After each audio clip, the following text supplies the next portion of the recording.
Bem-vindos! Começa um outro vídeo discutindo um assunto de ciências. Este é o quinto vídeo e já é um começo de definição de quem é a pessoa inscrita ou quem vê os vídeos desse canal. Vou fazer uma analogia.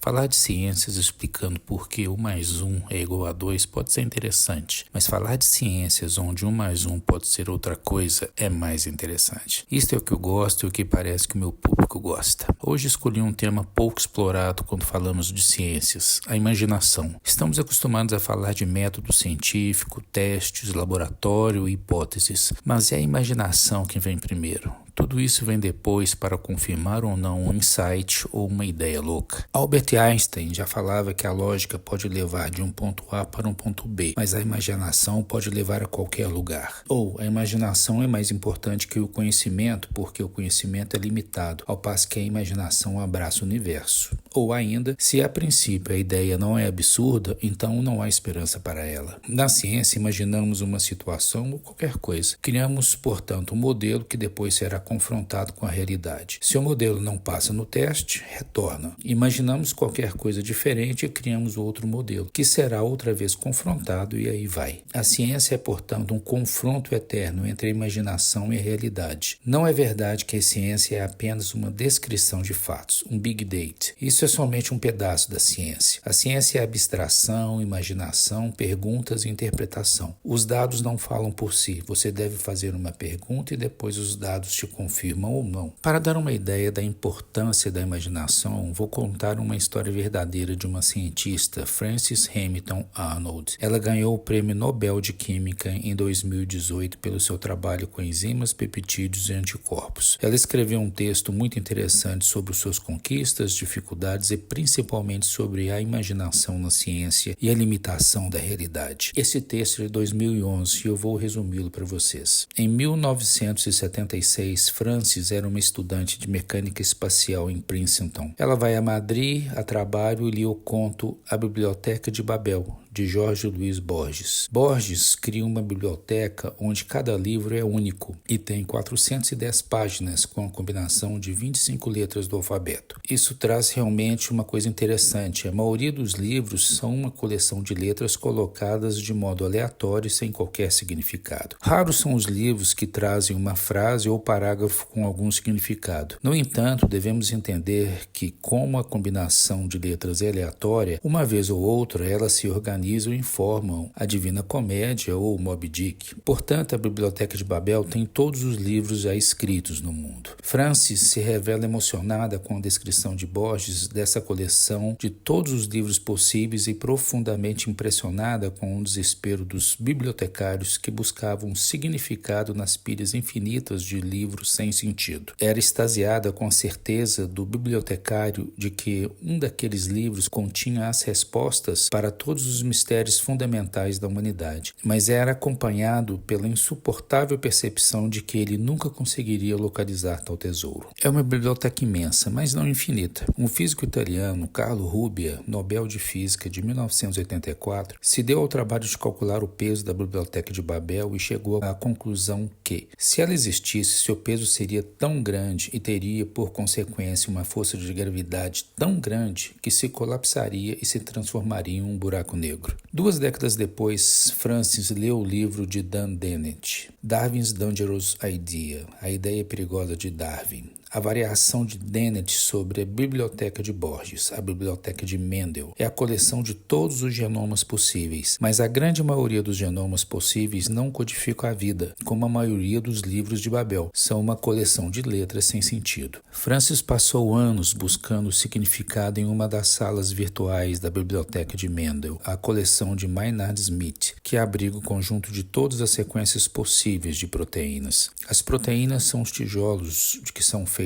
todos os seres vivos e são codificadas pelos genes. Assim como as bibliotecas de Babel e Mendel, a coleção de Maynard Smith é incompreensivelmente grande. Em vez de livros de 410 páginas, uma proteína típica tem apenas 500 letras e há apenas 20 letras, que são os aminoácidos, no alfabeto das proteínas, pelo menos por enquanto. Mas isso dá algo em torno de 20 elevado a 500 combinações diferentes, o que que já ultrapassa em muito o número de partículas do universo. Proteínas significativas, as que fazem alguma coisa, são extremamente raras. Ao contrário da Biblioteca de Babel, as bibliotecas de Mendel e Maynard Smith, as proteínas saltam aos nossos olhos. A seleção natural elimina implacavelmente as histórias fracas e apoia as fortes. A outra diferença fundamental é que a biblioteca de Maynard há ordem. A proteína vizinha a uma mutação de uma letra, na seguinte mais uma e assim por diante. Isso traz um conceito da ciência, o possível adjacente. Vivemos em um mundo com escolhas únicas e várias escolhas adjacentes que não foram efetuadas. Por que essa ordem é tão importante? Essas proteínas vizinhas são os que a evolução explora. Quando uma mutação aleatória é feita, a seleção natural lê essa proteína. Ao longo de milhões de anos, foi exatamente isso que a evolução fez, percorrendo caminhos por este vasto espaço de possíveis proteínas. Veja todas as moléculas interessantes que surgiram, e nós só vemos as que ainda existem na Terra em 2024. Tantas proteínas foram descobertas e incorporadas ao mundo vivo. Tantas outras foram testadas e esquecidas, ou consideradas ruins e jogadas fora. E muitas outras nunca foram testadas, pois não houve tempo suficiente,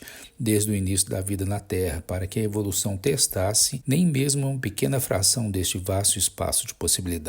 Francis estava em busca de novas proteínas, que provavelmente não são encontradas no mundo natural. Proteínas que possam ser úteis para alguém ou que me digam algo não convencional. Embora ela tenha explorado apenas uma pequena fração deste lugar extraordinário, pode contar algumas coisas interessantes que aprendeu durante seu trabalho. Primeiro, ainda mais do que os livros, as propriedades das proteínas podem mudar significativamente com única mutação. As proteínas podem se tornar mais estáveis, podem mudar suas funções biológicas, podem mudar de cor. A maioria das mutações possíveis não tem um grande efeito. E é claro que algumas das mutações podem danificar muito ou até mesmo destruir uma proteína. Mas, com frequência, podemos encontrar mutações que permitem que a proteína faça as coisas novas, como catalisar uma reação em um novo substrato ou se adaptar a ambientes que ela não tolerava anteriormente. As proteínas podem fazer muitas coisas que a natureza provavelmente nunca pediu que elas fizessem, inclusive coisas das quais os seres humanos podem se beneficiar. Um revisor de uma de suas primeiras propostas criticou sua ideia de direcionar a evolução das proteínas para fazer coisas não naturais. Ele disse que as proteínas simplesmente não poderiam fazer isso, porque a natureza nunca havia feito isso antes. É claro que este é o raciocínio errado. É exatamente porque a natureza não pediu esses comportamentos que tivemos tanto sucesso em encontrar mutações que os permitiram. De fato, é muito mais fácil encontrar mutações que melhorem uma proteína que faz seu trabalho natural, porque a natureza já os procura há algum tempo. Porém, geralmente é muito mais fácil encontrar melhorias em algo que a proteína não faz bem naturalmente. Há muito mais espaço para melhorias e há muito mais caminhos que levam a sequências aprimoradas, desde que você não peça isso muito rápido. Também aprendi que há muitos lugares onde uma caminhada na biblioteca de Maynard Smith provavelmente não o levará a nada. Há muitos passos que te afastam da proteína que está procurando e apenas alguns passos que parecem te aproximar. Apesar disso, essa caminhada às cegas tem sido altamente produtiva. Como entendemos muito pouco sobre como a sequência de uma proteína codifica o significado, ou seja, como sua sequência determina o que a proteína faz, não podemos escrever nossos próprios livros. Esse, é claro, é o sonho de muitos engenheiros de proteínas, mas temo que seja um sonho distante, se não impossível. Temos que descobrir novas proteínas interessantes, criando-as e vendo o que elas fazem. Abro aqui um parênteses. Isso acontece frequentemente na história da ciência. Francis lê um livro ou um artigo, entendeu o que é importante, mas não sabe por que é importante. Mas lá na frente consegue unir os pontos e criar algo maravilhoso. Steve Jobs, já no final da vida, fez um discurso em uma formatura de estudantes na Califórnia e explica essa ideia. Você só consegue unir os pontos olhando para trás e não para o futuro, mas isso é uma outra história. Uma outra história sobre imaginação é a história da tabela periódica. O professor de química russo Dmitry Ivanovich Mendeleev publicou em 1869 uma tabela periódica dos átomos. A tabela lista os elementos de uma linha ou coluna em uma ordem de peso atômico, iniciando com uma nova linha coluna quando as características dos elementos começavam a se repetir. O sucesso da tabela de Mendeleev surgiu a partir da decisão que ele tomou envolvendo a imaginação. Ele deixou lacunas na tabela quando parecia que o elemento correspondente ainda não tinha sido descoberto. Na época, os elementos conhecidos eram um pouco mais de 60. Mendeleev não foi o primeiro químico a fazê-lo, mas ele deu um passo adiante ao usar as tendências em sua tabela periódica para predizer as propriedades desses elementos em falta, como o galho e o germânio. Vemos aqui a mesma história da biblioteca de Babel e Mendel. A imaginação em um cientista cria uma biblioteca com elementos existentes, reconhece elementos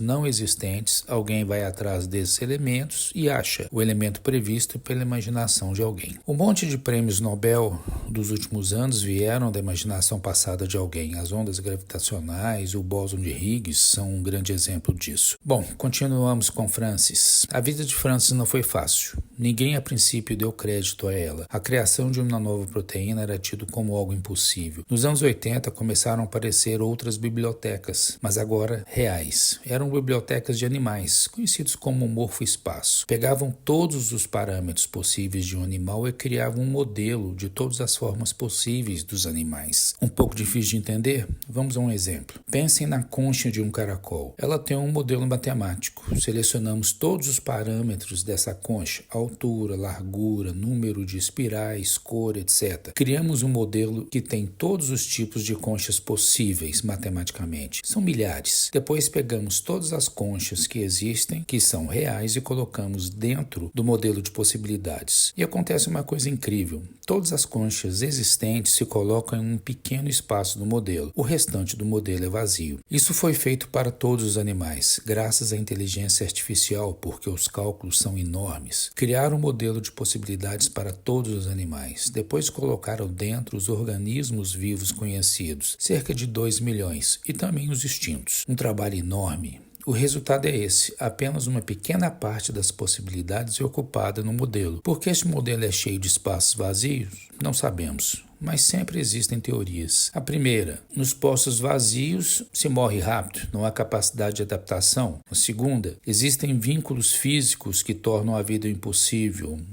Um exemplo extremo, os animais não podem ter rodas, os insetos não podem ser grandes como cavalos. A terceira, todos os lugares vazios no modelo representam animais que foram extintos. O quarto, os espaços estão vazios porque não houve tempo para ver as mutações que levariam um ser vivo a ocupar aquele posto. Essa é a minha preferida. Como testamos essa teoria? Criamos a mutação, vemos o que será formado e comparamos com o modelo. Essa é a essência do trabalho de Francis. Como termina essa história? Nos anos 2000, Francis, com um posto fixo e credibilidade, começa a trabalhar criando enzimas que catalisam reações que não existiam e mudam uma série de coisas no mundo. Interessante é que ela não patenteou suas invenções, porque para ela a evolução não é de ninguém. Em 2018, estava com 62 anos e recebe em casa um telefonema de Estocolmo, falando que havia ganhado o Prêmio Nobel em Química pela evolução direcionada de enzimas. Curto e simples assim. O interessante é que ela não estava entre as pessoas indicadas. Tem um lado sofrido, grande, muito grande na sua história, que me faz admirá-la. Vale a pena conhecer.